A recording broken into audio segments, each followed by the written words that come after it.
Bueno, decíamos que íbamos a hablar un poco de economía y en esta semana y en la semana pasada y en lo que va del año en realidad vamos a tener una agenda muy intensa. Mucho de lo que se está discutiendo y lo que se está jugando en esta campaña electoral tiene casi el centro de disputa, de discusión en la economía. Y hablábamos hace un rato de todos los pronósticos que estaban previstos para fin de año, cómo iba a llegar el gobierno, y la realidad es que una serie de variables que son las que se supone, se apunta la estabilidad o la salud de la economía, si bien no están en sus mejores momentos, distan muchísimo de ser aquello que se había pronosticado. Para conversar un poquito de esto estamos en presencia de Julián Blechmar, periodista económico, colaborador en Miradas al Sur, en Tiempo Argentino y en muchísimas otras revistas especializadas de economía. Y me parecía interesante hablar de esto, Julián, de que en realidad no está pasando esto, y esto no quiere decir, no está pasando ni un dólar desbocado, ni niveles de inflación altísimos, reservas que están con niveles anteriores incluso a lo que fue la devaluación de enero del 2013. Son las mayores en un año y medio. En un año y medio, sí, exactamente. Sí. No, y además coinciden también los sectores opositores en que ya hasta el fin del mandato no va a haber mayores dificultades. Básicamente, bueno, el dólar anclado ya se sabe que no va a modificarse. En gran medida, bueno, la última entrada de divisas, ¿no? Los bonos BODEN 2024 y asimismo los bonos de YPF. Eso, disculpame, rompe el mito también de que estábamos aislados de la posibilidad de que inversores extranjeros, tengamos en cuenta que la gran mayoría de esos bonos fueron comprados por extranjeros. 90% fueron comprados por europeos, los BODEN 2024. Exactamente. Y sí, efectivamente, si bien la tasa fue alta en relación a otros países de la región, lo cierto es que se auguraba que no se iba a poder salir al mercado financiero, que estaba bloqueado por los buitres, y bueno, entraron nada menos que 3.000 millones de dólares que llevaron las reservas a este nivel, que hace que sea para el gobierno bastante factible mantener la estabilidad cambiaria, ¿no? Entonces, por ese lado se ve la estabilidad, y también por el lado de la inflación. No solamente el INDEC, sino todas las consultoras privadas, incluso el índice de la ciudad, marcan una desaceleración de la inflación, que eso implica también menores perspectivas de aumentos y bueno, mayores... Es una desaceleración, sin duda, de la inflación, pero que va acompañada también por una desaceleración un poco también del consumo, digamos. No es que el consumo sube y la inflación baja, digamos. No hay una dificultad importante en términos de caída de consumo, pero es cierto que se ha resentido. Hay que esperar ahora las paritarias, que ya están comenzando. Mencionábamos que muchos ya están tratando de acordar en promedios que estarán cercanos al 30%. No se verá, pero va a haber paritarias finalmente, y seguramente en ese caso haya una recuperación quizás de lo que fue el año pasado, donde sí se resintió el poder adquisitivo en un par de puntos por lo menos, ¿no? Sí, según el centro cifra de la CTA se resintió un 4,8% el poder adquisitivo en promedio.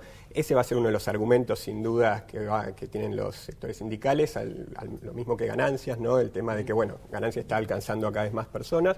Pero bueno, al mismo tiempo el gobierno tiene estos otros argumentos, ¿no? La desaceleración de la inflación, la perspectiva de estabilidad cambiaria y por sobre todo, como decía Francisco, la idea de que más allá de que se resienta más o menos el consumo, en ningún caso va a haber ningún shock, ninguna caída de la que auguraban muchos sectores opositores. Ahora, en términos de pronósticos, sí también, otras cosas que se ha tratado de construir en estos tiempos es cuál es la herencia que deja el gobierno en términos de cuáles son las bombas que pueden explotar a partir del 10 de diciembre, y sabemos que no son ciertas, y eso no implica no dejar de reconocer que sin duda hay dificultades porque tenemos niveles de compromiso de deuda importantes, y también muchísimo que en términos de inversión también, en términos de infraestructura y en términos de poder dar apoyo a sectores estratégicos para continuar manteniendo el aumento del consumo.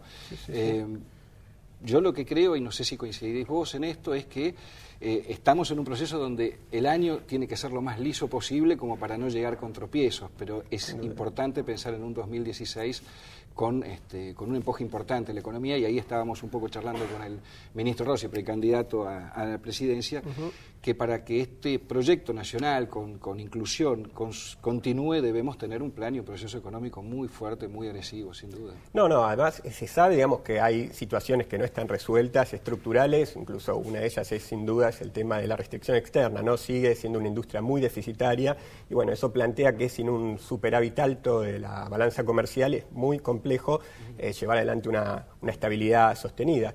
Ahora, la palabra bomba, la verdad es que... Sí, sabemos que tiene o sea, no hay duda que hay dificultades, digo, nadie las niega, creo que en el oficialismo también aceptan muchas de estas cuestiones, pero bueno, bomba también hablaban en relación al 2014 después de la devaluación o incluso a comienzos de este año, todo el tiempo se está viendo que la estabilidad no está comprometida, digamos. Indudable.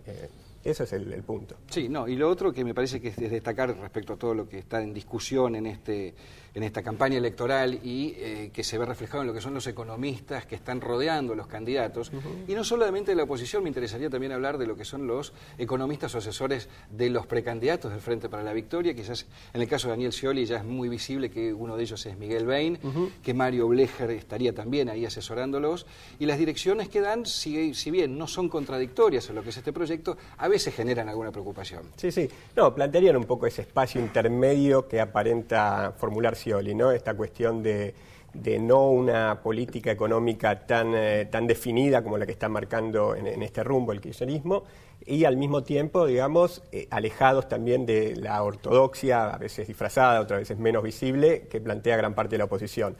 Sin dudas, digamos, tienen algo de ambos, y bueno, es una incógnita de todas formas que van a hacer, ¿no?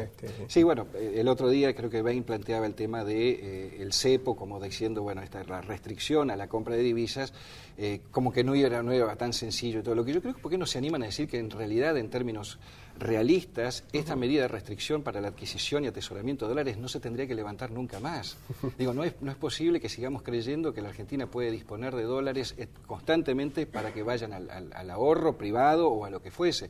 Me parece que eso es un tema que también se les está escapando o que lo están tratando de conciliar con las demandas de ciertos sectores medios que tienen tanta fruición por conseguir Sin sus duda. dólares. Pero bueno, Ben planteó un tema interesante que motivó polémicas, ¿no? Que es, digamos, ¿cuáles serían las prioridades? Si la gente que quiere atesorar dólares, ahorrar o viajar al exterior, o la industria, que la industria es sinónimo de trabajo en gran medida. Entonces es un debate interesante que planteó Ben, lamentablemente fue tapado en gran medida por todo el debate electoral que hace que tengan que estar muy restringidos en estos debates los asesores económicos, ¿no? Y la otra cuestión que a mí también me preocupa, y no sé si vos la notás que estás más cotidianamente sobre el tema, ninguno de esos asesores economistas, no hablo de los candidatos, de los económicos, hablan de creación de empleo, industrialización, integración comercial o regional o mundial, porque quizás te proponen volver a otros tipos de esquemas de relaciones internacionales.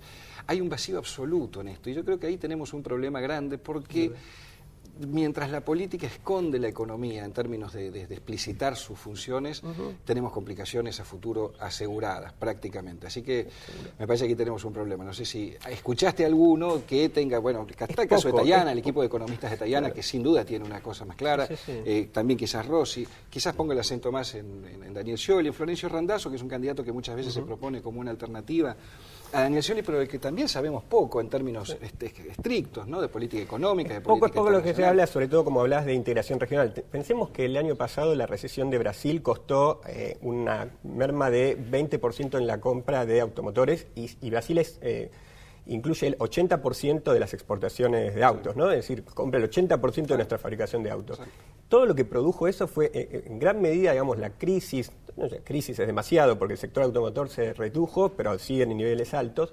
Pero digo, eso estuvo motivado en gran medida por Brasil. Entonces, si no hay un debate sobre cómo va a ser la interrelación con ese es el debate que está ausente y ausente en una campaña electoral que, reitero, son temas centrales. Me parece que es desde ahí donde se tiene que empezar a prestar más atención, más allá de ciertos discursos o ciertos balbuceos que muchas veces no terminan de convencer. Julián, se nos va el programa, vas a quedar invitado casi ya de aquí en adelante en forma regular para seguir con otros temas interminables de todo lo que tiene que ver con economía y con muchos mitos que vamos a empezar a tratar de destruir. Muchas gracias. A todos les agradecemos mucho la presencia el día de hoy, el acompañamiento. El miércoles que viene, 22:30, los esperamos nuevamente. Gracias.